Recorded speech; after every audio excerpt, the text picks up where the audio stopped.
So you go with the phone for notes. Is that a problem? It's unprofessional.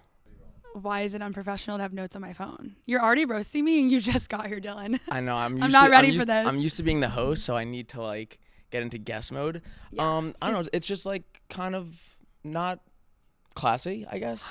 Wow. Okay, so where would you suggest I have my notes? I would print them out. Print them out. I would print them out. Okay, well, you're a little bit older than me, so that's a little old-fashioned of you. Don't age discriminate. Okay,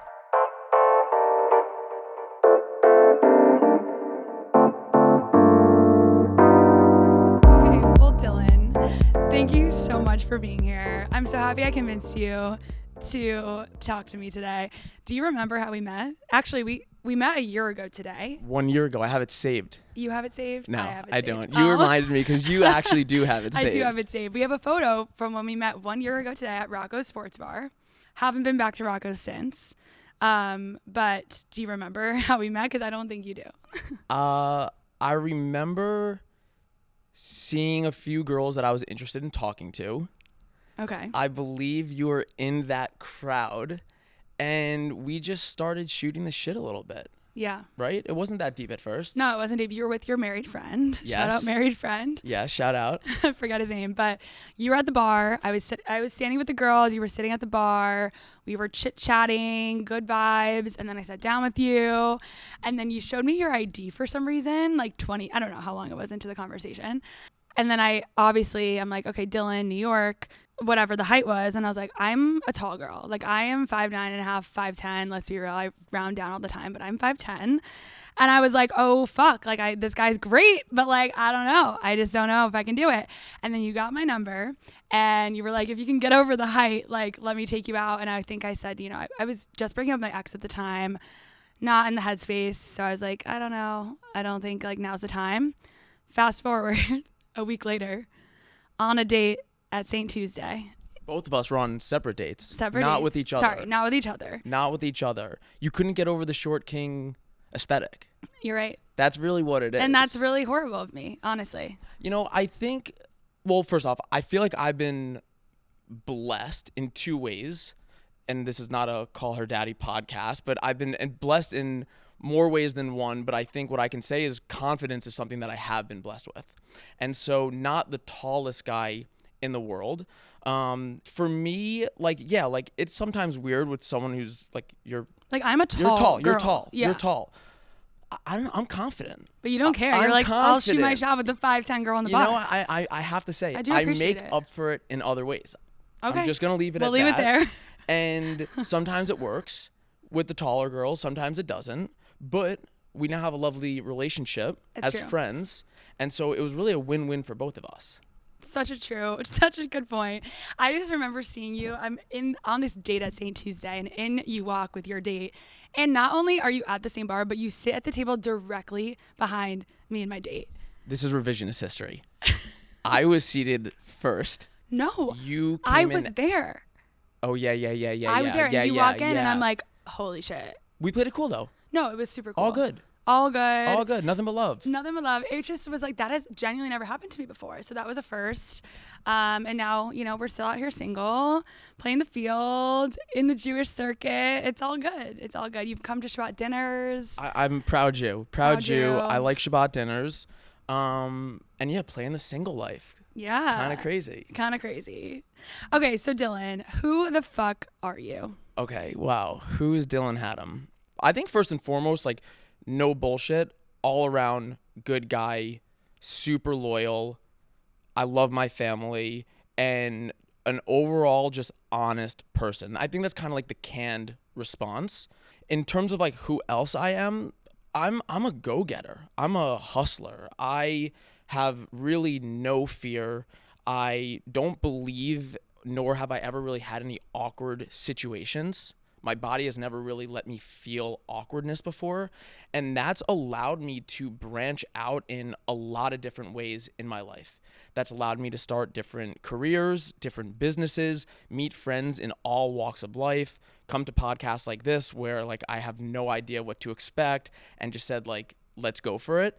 And so that's a little bit more of a deeper answer in terms of like who Dylan Hattem is. Well, you are a confident king. I will give you that.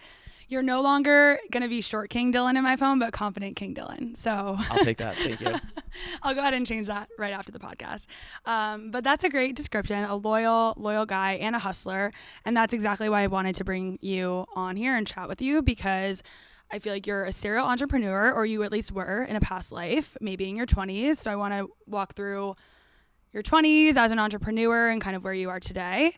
So beyond, personal things and who you are as a hustler, like professionally, who is Dylan Hattem? We'll come back to the dating stuff later again. Okay, so that's a super loaded question. So what I'll do is maybe break out my answer into chunks, and then you can sort of dive into more interesting things however you see fit. So started my career in ad tech, working for a privately funded company, VC backed, yada, yada, yada. And then around maybe 2017, I was in my mid 20s, and a lot of these like Instagram creators started to take off. These creators weren't like the TikTok creators that you see now. They were more just like high quality photo and video creators. And as social started popping off, brands started to recognize that they need sort of more content than ever. So the first business that I started was a creative agency by the name of DS Projects.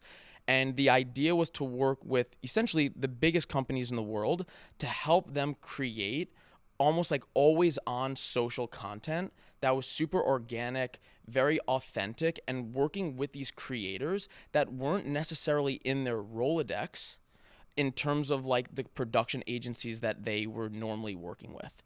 And so these creators came from all walks of life, totally self-taught, people that you'd never imagine to be picking up a camera, and worked with everyone from Audi to Airbnb, Spotify, Amazon, name a big company, and we had the opportunity to work with them. And so that was the first company, bootstrap creative agency. By the time I sunset it to work on other businesses, we're doing well over 7 figures in revenue, and really just like taught me a lot about essentially no one is thinking about me is how I think about my career. I've got to wake up every single morning and I got to go out and get it. And that was sort of the first part of my entrepreneurial journey. Okay, so DS Projects, I feel like I've heard of DS Projects before actually putting 2 and 2 together. So I want to take it back to one of your larger projects that you worked on, which I know was Fyre Festival. You had been pitched to come to this, obviously what could have been this amazing music festival, and I believe you were supposed to be the lead content creator, videographer, business partner for Fyre Festival. Can you tell us that story? I think you're the first person to ever say the word Fyre Festival without like a total smirk on your face. But yes, I will give the story. Pretty much before, like, I was getting spam calls 24/7, and I now never pick up my phone anymore. But back in the day when you had less spam calls, I was more willing to pick up my phone. So I get a call, I believe, from probably a 516 number. Weird people come from Long Island. Long Island, of course. And it's someone by the name of Billy McFarland. Oh, Billy McFarland called you directly. Billy McFarland calls me. Okay. And fast forward, and Fyre Festival was happening in about 3 weeks. And the agency that they were originally working with to shoot all of the content no longer were doing their job as I was told. So I had started my company literally like a few months prior. I get a call saying, hey, we want you to do the entire content for all of Fyre Festival, both weekends. So you were approached very early on in your journey with DS Projects. Like literally, I want to say like 3 months in. How did Billy hear of you guys? I never really asked that. Okay. I never asked that. I don't know. I have like my hands in like different areas. Yeah, you're just a connector. So, and okay. So I go into overdrive, and essentially we have this massive contract, and I have to pull together about 35 people in 3 weeks to go to the Bahamas. Photographers, videographers, creative directors, producers, sound people, you name it, like everyone. And I knew it wasn't going to work. Like, I knew it just wasn't going to work. Like, you had a gut feeling, but you were just like the money, the fame, the name, not the fame, but... No, there was fame. There was fame. The fame. Okay. There was definitely fame. Okay. I definitely had a few celebrity crushes that I wanted to meet. Okay, and who? Not going to name names, but so we get this contract done, and we sign it literally as we're boarding the flight to go down to the Bahamas. And what type of contract was this? Like, can you share numbers? Well over $250,000. Okay. Sign the contract, get on the planes, and this is about 3 days before everyone shows up. The second we land, I just say to myself, I'm so fucked. This is not going to work. They picked 35 of us up in like a yellow school bus, which, okay, that's fine. 35 people, yellow school bus, great. We had thousands of pounds of gear with us. And it's like midnight. We're essentially like asking random people for rides. They tell us that all of our gear is going to be put in this abandoned bank. I swear to God, none of this is an abandoned bank exaggeration. just in the Bahamas. Straight up. Like in like the Exuma, I think is where we were. Yeah. And then we get our stuff there. And again, moving 35 people from place to place, like it's challenging. Yeah. And I never done this before. I was scared, but I was being tough, but I was scared. And then I'll let you ask more questions, but I think just like wrap up like the first night is they say that they have no housing for us. And where were you supposed to be staying? Like, where did they say you'd be staying when you got there? They said they had a hotel for you? I don't know, like someone with like a bed. Right.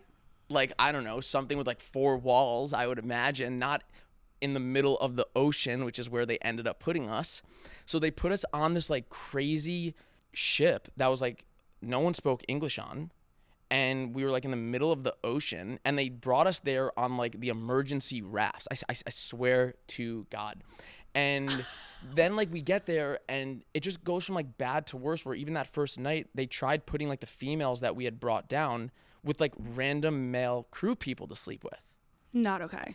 And I'm bugging. Because and you meanwhile, can't leave. You can't leave. Right, I was going to say, you're just trapped on this boat. How would you escape? Can't go anywhere. Contractually, they hadn't really broken anything yet.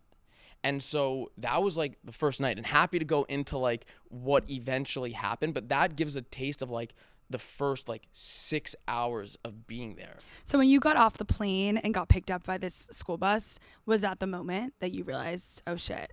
I mean, I knew it was going to be fucked from before you hopped on the plane? The second they called me, I knew it was going to be a mess. Okay. I knew it. In fact, I never told my friends that I was going down. I just wanted to go real under the radar, get a bag and come home and have a bunch of good stories. And then when it actually started to hit the reality, that's when I was like scared. I was really scared. Was your equipment okay in the end? Yeah, everything was fine. Okay. We then ended up moving like 30 of the people that we had brought down to an all-inclusive in Nassau. And Billy was like, we're going to fly you on a private plane every single day back to Fyre Festival to shoot. But we left a few people on the island to watch our gear. The boat. They ultimately like, I don't know where they went. Okay. But at that point I was like, you guys are adults. Like, I need you to figure this out. Okay. Fast forward, I get a call thinking like, hey, at least I've got money coming in. At least I've got somewhere to stay. And at least I've got airplanes to go home. Okay. I call my bank up to get the wire, which was over $100,000 for the initial deposit. They go, we have no record of the wire. And I had a receipt. Okay. Okay, so what happened? Fake receipt. Fake receipt. Oh my gosh. So I don't have my money, but at least I have housing and at least I have a flight home.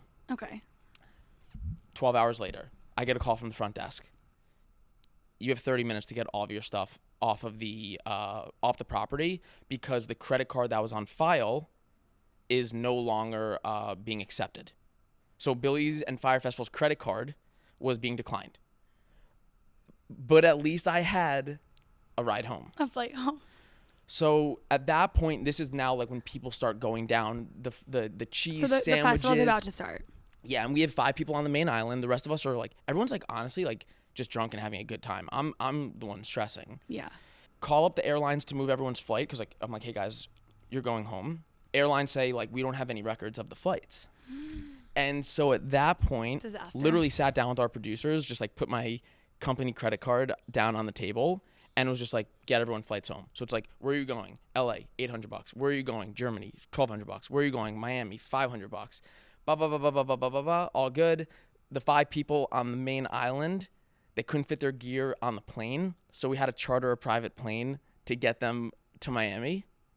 And eventually we ended up staying in Nassau that weekend to party a little bit because there was What else do we do? We're stuck here, so let's get drunk. there was no reason to go home.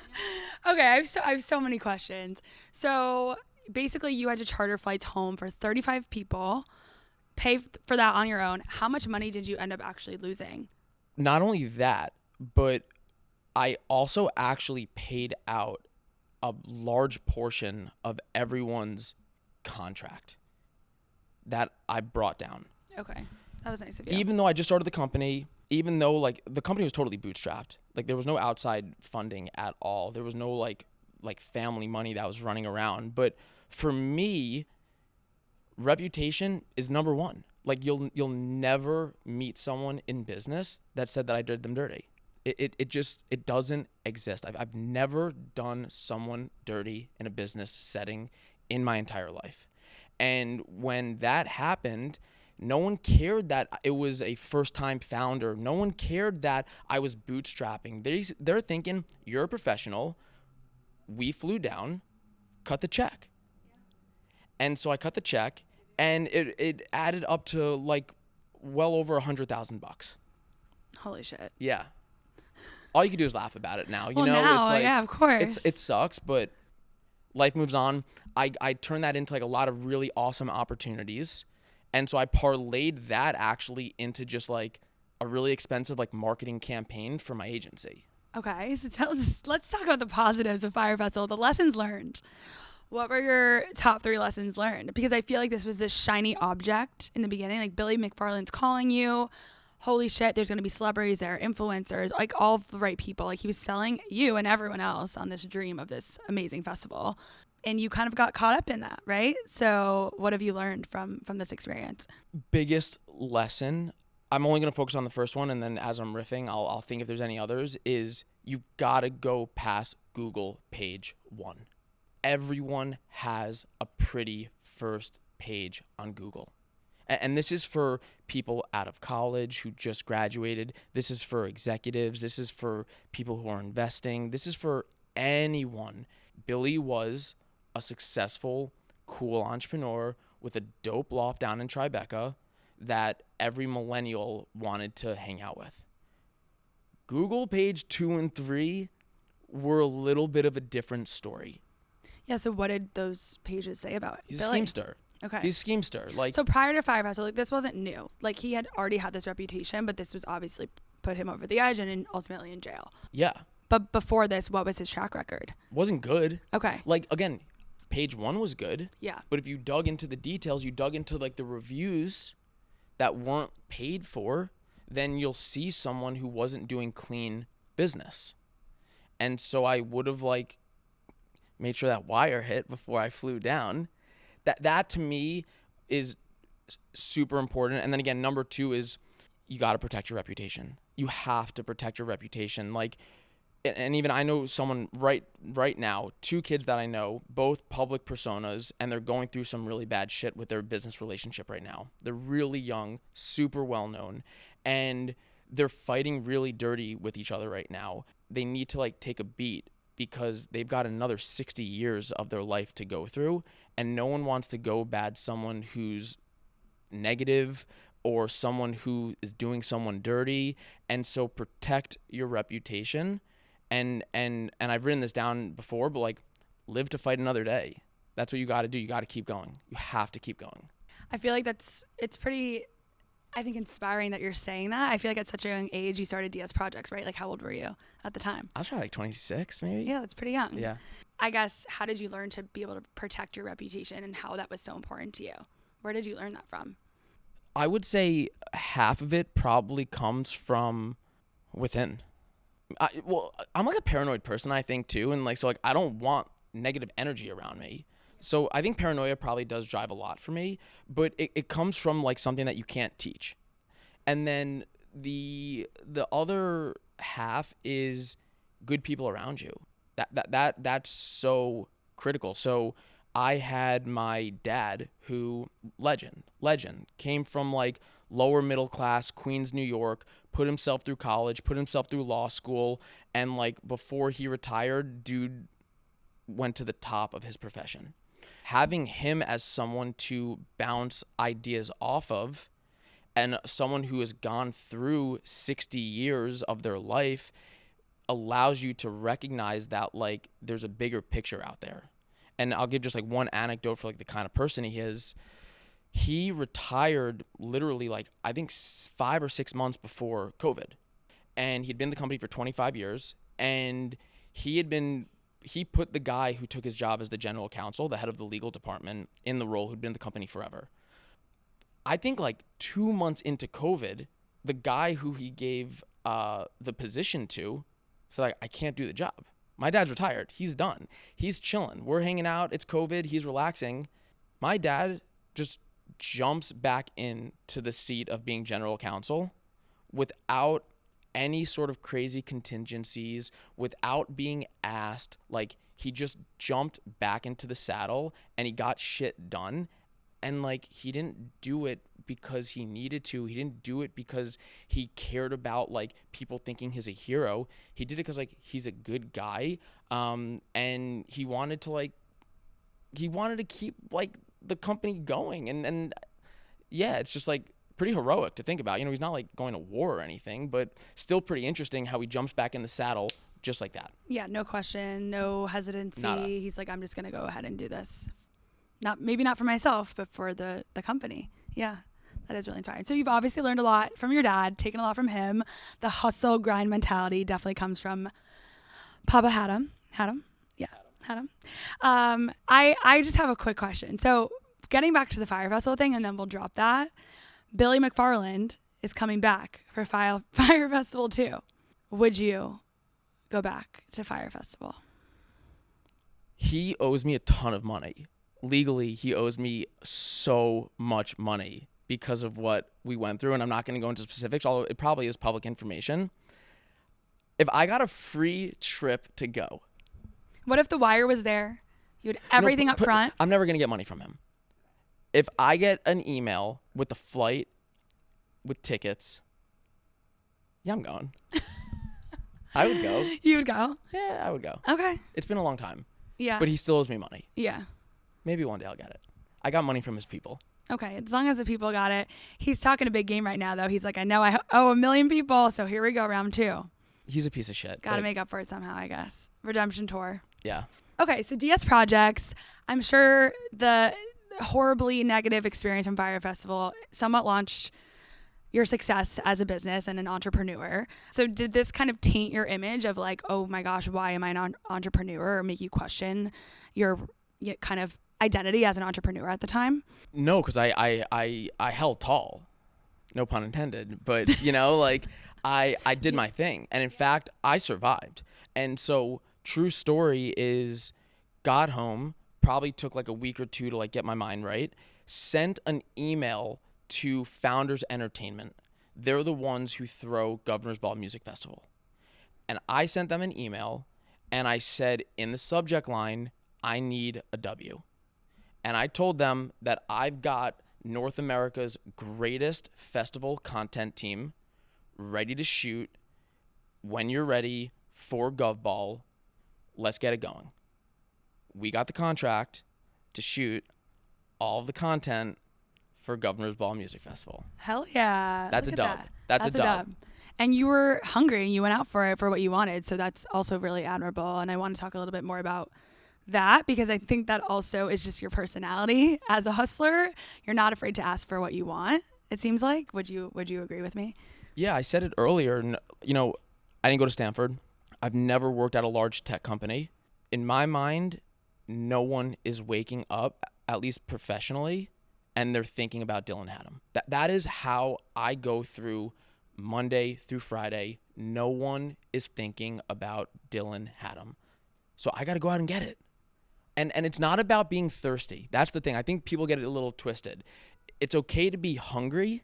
What you don't want to be is thirsty. And I think I've done a very good job. I probably maybe bordered a little bit, but I've stayed more on the hungry side, and it has served me extremely well. Well, I think you're very careful about what you're saying and what you're doing. I mean, to get you here to be interviewed, you thought about it. I'm happy you're here, but I think that's also very admirable because you want to make sure, again, to maintain your reputation, which is obviously very important to you, and it's who you are, it's your brand. I think as an entrepreneur, I'm not an entrepreneur, but I've always been a little bit hesitant to understand, like, what is an entrepreneur? I feel like a lot of entrepreneurs bullshit, right? Like, how do I know you're not bullshitting me right now with all of this? Like, you definitely know how to talk. You're confident. You seem to know what you're talking about. How do I know someone like yourself isn't just bullshitting me right now? Entrepreneurship there's no correlation between that and bullshitting. Like everyone's a bullshitter, you know, or anyone can be a bullshitter. To me, an entrepreneur is living off of the funds that they're making off of their own company with no 9-to-5 backing them up. I always say that, and then I say anyone else is actually entrepreneurial spirited, okay? Because you have you have a job, like doing this is like, you're not an entrepreneur, like you're entrepreneurial spirited. But as I'm actually saying that, anyone who's going out and getting it and doing anything outside of their day-to-day 9-to-5, I'm going to just like totally flip of what I just said. And like, you are an entrepreneur. Like, that's amazing. And, you know, even my parents both grew up in Queens, and, you know, people always say like, what makes a New Yorker? And what they say is, you're a New Yorker the second that you feel comfortable calling yourself a New Yorker. Okay? So my official stance on what considers an entrepreneur is anyone who's going out and getting it outside of their 9-to-5. And that's not answering your question, but I still think it's a good response. No, it's a good response. I like it. So DS Projects, your agency, Fyre Festival, those were all pivotal moments in your 20s, late 20s. Post-COVID, how did your career and your entrepreneurship image start to change? I know you've built some other companies, so would love to know more about. Okay, so I'm gonna I won't go too hard on all of this because it's long, but pretty much COVID hit. The day after it hit, I'd sent a note to the team pretty much saying there's no more rules. Like, the agency, just to be clear, like, this is going to go down. And I wrote what's going to happen in what I think 1 month to 3 months, 3 to 6, 6 to 9. And it was actually pretty accurate. And what happened there was two things. One was I had been conceptualizing another company for like a year prior that I've been working on the side called Archie. And at DS Projects, we were hiring hundreds of freelancers. And the process to onboard, manage, and pay them was extremely fragmented. You've got W-9s coming in, invoices coming in, you got checks that are being sent to the wrong address. Like, it's a total nightmare. And that was the next stepping stone to what I was going to do after the agency, kind of like with or without COVID happening. But that allowed us to like breathe a little bit, and like I really started to ramp up that. Then what also happened was life was fucked up. And there was a lot of people that were hurting. And I was at my parents' like second house in the Berkshires having a pretty good time, and recognized that I needed to do something to give back. And I really have never done anything to give back. Literally, I want to say like 6 days after the world shut down, my business partner and I, we came up with this idea for a nonprofit e-commerce company called This T-Shirt. And this T-Shirt started as a organization where we partnered with a few different restaurants to essentially sell shirts with their logo on the front, and on the back in large letters it said, "Bought this shirt and stayed the fuck home." Love it. I remember seeing these during COVID. And that went crazy viral. We got amazing coverage. We had a full spread in Vogue, Bon Appetit, Time Out New York. And then so we gave all those funds away to restaurant workers. All nonprofit work. All of it. Charity. That's amazing. And we then started to work and do merch collabs with the NAACP, Robin Hood Foundation. We worked with the Fader magazine to work with Save Our Stages. We did stuff with bail reform. We worked with Don Julio on another merch capsule collab. And that was like our do good business. And it's actually something I think a lot about, and something I would love to spin up again. The second part to that was really building out Archie. And so while we were doing that as like our side hobby, I ended up putting together the founding team. We raised a pre-seed round. We then raised a seed round to help bring Archie, the company, to help businesses more easily onboard, manage, and pay their freelancers to life. So when talking about raising a seed round, for people that may not know like what that means, can you explain like the process of raising a seed round? And like, I imagine for you, it was a lot of relationships that you already had pre-built with a lot of VCs. I'll admit that I'm not that connected in the VC world at all. Okay.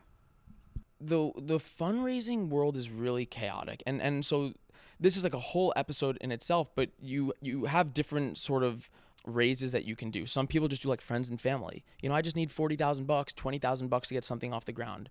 Then you've got like a pre-seed round, which this was also during COVID when like people had no idea where the economy was going. That's true. Yeah, that's true. And then so a pre-seed round, again, it depends on the vertical that you're in. You know, like it depends on if you're a previous founder, but a lot of pre-seed rounds could be like $500,000. And here you may want to get like a VC fund to like lead the round, but a lot of those rounds are too small. So then you do get some friends and family, you get some angels, you get, I mean, literally, I would say like a fifth of the round we actually filled up by like cold emailing people. And that was pretty dope. And so like it's not all about relationships. It is not all about relationships. It's having a good product and being able to clearly articulate what the product is and just like getting after it. Yeah. So getting after it, how many people were you emailing per day? I would say it's less about quantity and it's more about quality. So again, man, you could have a whole other podcast on this, like how you actually engage with people. So, you know, some people can set up email lists where they're blasting 10,000 people and just changing like where they work or like what their name is. Yeah. Or you can write a fucking email from the heart and spend an hour and a half on it and say like, you are the person that needs to get involved with this company and I need you to get involved in this company. You need to figure out sort of what that balance is. You know, you can't spend your entire day writing totally custom emails, but you also can't just send an email to like vcs@america.com and just like pray that people respond to you. Yeah, a generic email to a million people. Right. So so that was Archie. And then I think to sort of sum this up is I had realized after a period of time that there was really more that I had to learn to become not only like the best entrepreneur that I could become, but the best worker that I could become. And, you know, I never really did well in school. I never got my MBA. I never had like professional mentors. And I kind of realized after a certain point that I had hit a little bit of like a cap as to like what I felt like I was able to accomplish. I actually ended up taking a step back from the day-to-day operating of Archie. 2 co-founders still run that company, and started to like really do some like soul searching and see what was out there.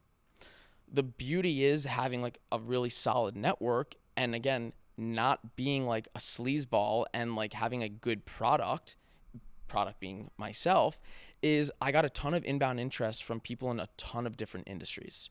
And so we're definitely not going to go into this because your audience is not going to care, but ended up getting recruited by the super interesting blockchain infrastructure company backed by PayPal, raised $80 million to really help accelerate the company into like their next round of growth.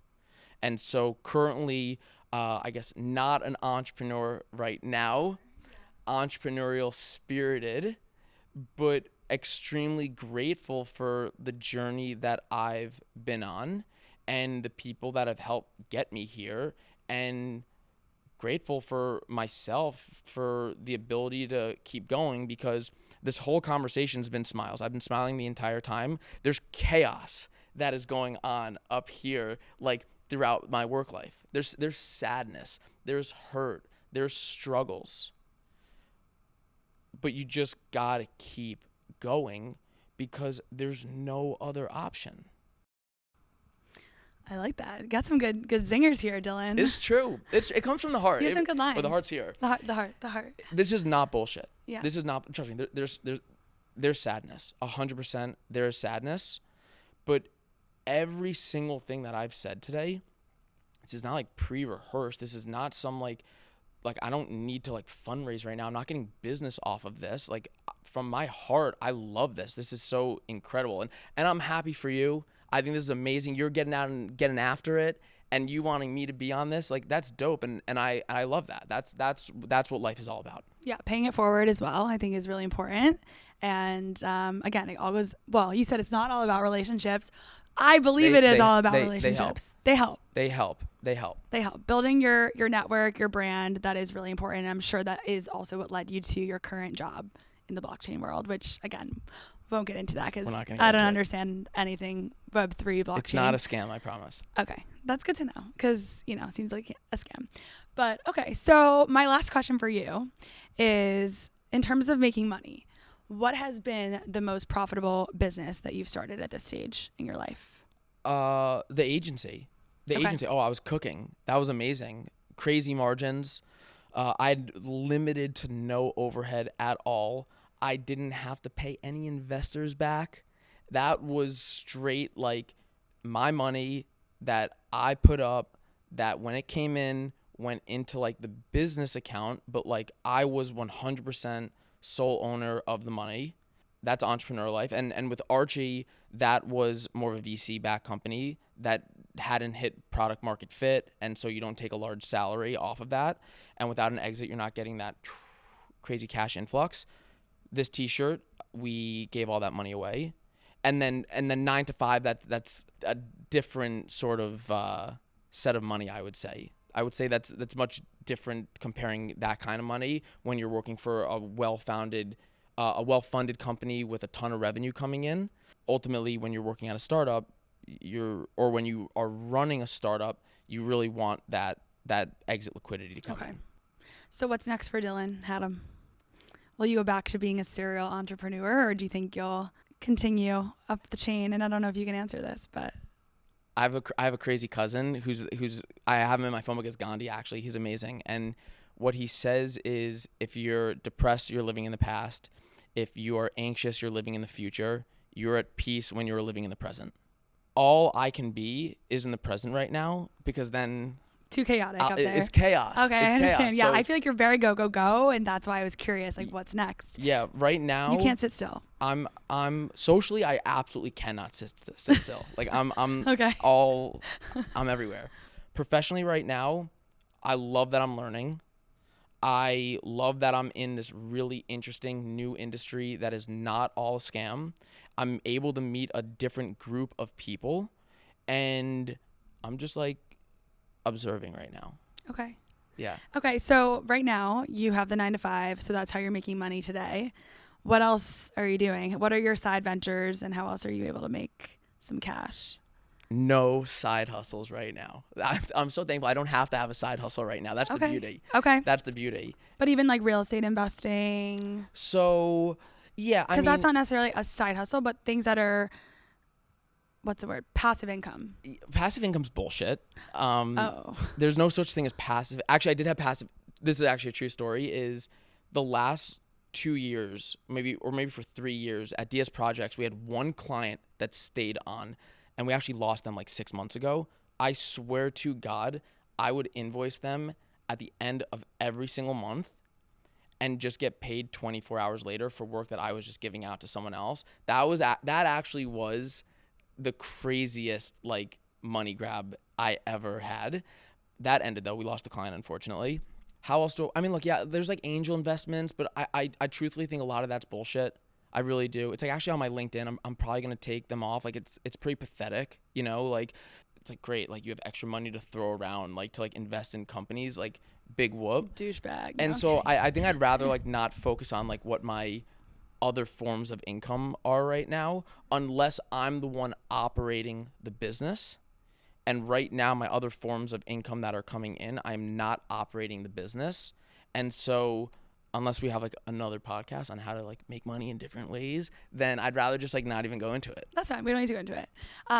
Okay. So if we're talking to an entrepreneur, what's your biggest piece of advice for someone that is not a traditional 9 to 5er, wants to start their own thing and is a hustler, chaotic mind? What are the biggest tips that you can give to someone? I just realized my pants are matching the couch. You do blend into the shit. So I mean, there's a million pieces of advice. First off, it all depends on your circumstance. That's number one. Everything depends on your circumstance. If you come from a lot of money, you can take more risks. If you come from less money, you take less risks. So everyone has their own journey. That's number one. Everyone has their own journey. Opinion is bullshit. Like, it really is. Like, I don't know. If you tell me I'm going to start a company, like, I don't know what your feelings are. I don't know everything about you. I don't know what your ambitions are. It's really difficult to, like, know exactly, like, what advice I should give you. And you don't necessarily know what advice you should be taking from me. So you also got to just, like, stick with your gut. Yeah, you got to trust yourself, I guess. And I don't know, like, try to, like, objectively do something that's not, like, totally stupid. Unless, like, you want to do something stupid. I think advice is very challenging. I think it's totally challenging. You got to just do you. Yeah. And you also have to realize, like, no one cares about you. Unless you're an exited founder with all the connections in the world, no one cares about you. I have an interesting situation to share that I'm curious to get your opinion on. So I started becoming friends with this guy who was starting a mental health care company. And it was a really unique company. He was starting an app to help people journal. I journal every day, like physically journal. So to have an app that you could have a guided AI personalize this like journaling entry for you, I thought was amazing and it could be so special. And I was like, okay, maybe this is something for me in my future. Like, I have a lot of connections in the tech space from my time working in tech, 2 large tech companies the last, 6 years. This could be a great partnership. And I introduced him to a few people who were like potential investors. One of those people, including my father, who's in medicine and has a lot of connections to mental health healthcare providers and like other mental health care companies.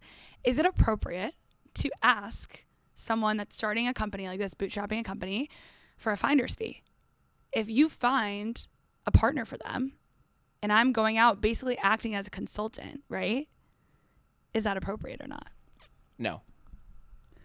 Why not? Absolutely not. Really? Unless it is stated up front what the relationship is, and you have a contract or communicating what the deal is before, then you don't get anything besides like a thank you and like maybe a bottle of wine. That should be the only expectation. But what if this person is asking you for multiple intros to people? You shouldn't be giving out your network for free. Have that conversation. Okay. Have that conversation. And be open about, here's what I'm doing. Here's the results that I've gotten for you. And after talking to people and looking at the market, like, here's what I think these intros are worth. But if something's not on paper, like, people get this twisted. If something's not on paper, then they're going to just keep going with it. And it's not that person's fault for continuing to ask. Now, they should have a little. Agree. But why are you continuously asking me to give you a favor? And then I ask, okay, like, let's figure something out. And then they totally shut it down as if they're an exited founder that has done this so many times, although they're just a 28-year-old guy in New York City that's trying to start his own company for the first time. That's where I'm like, okay, maybe you heard the first part wrong. It's okay. I think this is someone that hasn't. First off, no one has to give you anything. Been a successful. No one has to give you anything. And I'm not saying that, but he made me feel horrible for asking him. He's an idiot. Okay, thank you. That's all I need to hear. Yeah. No. I know. I just genuinely am curious, as someone that has successfully launched businesses, what your answer would have been in that situation. I think I'm confused as to like exactly what happened. Okay, yeah. But expectations need to be made upfront. And if someone is doing something for you for free and then they ask for something, then it's up to you to say, do I want to compensate this person or not? And it's one thing if they say yes and they don't pay, that's bad business. It's another thing if they just say, I don't want to pay right now. And then, okay, cool. Like, you move on and that's life. Yeah. Yeah, and maybe that's a learning lesson for me, is maybe I framed it in the wrong way when he asked me for another introduction to someone in my network. Like, I don't want to give that out for free, but I could have been like, let's have a conversation instead of, I think a lot gets misconstrued over text as well. And it's like, let's have a call. Let's talk about it. I'm a call person. I think I'm a bad I think I could be Especially a bad with communicator. Negotiating something like this. You're a bad communicator. I think so. Oh gosh. Well, I just get like excited and I just start like, I don't know, like I always assume that people really understand that I mean well. And I actually do believe that my excitement and my confidence can rub people the wrong way because they think it's ego. when it's really just like love. I see that. You come off like you have a big ego sometimes. I get Yeah, it. I really don't. I hope this proved it. You know, No, like, I don't think or like you do, I'm but always like grinning. I can you know? get why people would think that. I'm grinning, yeah, because I'm fucking happy. Sorry. Yeah, that's a great quality to have. You're just like, this is me, so fuck the haters. If you don't like it, I don't fake anything. I don't fake anything. If I was in a bad mood right now, be in a bad mood. I'd be in a bad mood right now. Okay, I'm so glad you're not in a bad mood. I'm in a good mood. Okay, amazing. Well, Dylan, thank you so much. I hope you enjoyed this as much as I did. This is great. I've been smiling the entire time. I I'm think so my happy. cheeks hurt a little bit. Wait, so where can people find you or follow you? I feel like you're a big LinkedIn poster. Ooh. Hey, don't. Hey, I love it. I knock- respect the LinkedIn post. Don't be, again, I'm not judging. hungry, not thirsty. Okay, that's a good lesson. I've been building up a LinkedIn following for the past 6 years. No one is waking up and thinking about Dylan Hattem. And so I put myself in front of them, so they're forced they have to think about Dylan. you. And you know what happens? Right. Every time I post, a few days later, I'll get a text from someone. I was just thinking about you. Yeah, or it's like, I have a job opportunity They for weren't you. thinking about me. I subconsciously. Right. So yeah, find me on LinkedIn. Find me on Instagram. D Hattem. Do you got a lot of DMs I get some DMs. with job opportunities or women? It depends on which platform. Okay, so LinkedIn DMs are obviously professional, but You got to keep professional on LinkedIn. Okay. Don't play fucking games. That is so true. no People, dating on LinkedIn, no hot DMs on LinkedIn. chill. Chill. Okay. Chill. Just find me. Dylan Hattem. I'm around. Okay. This is fun. Yay. I really enjoyed it. I'm so glad. Congratulations again for doing this. Putting yourself out there. Thank you. And keep it going. That's the key. Consistency. We talked about the stats. Yeah. People Plummet. plummet. No, we're consistent. Up and to the right. It's a journey. Up and to the right. Thank you for having me. Thanks, Dylan. See you.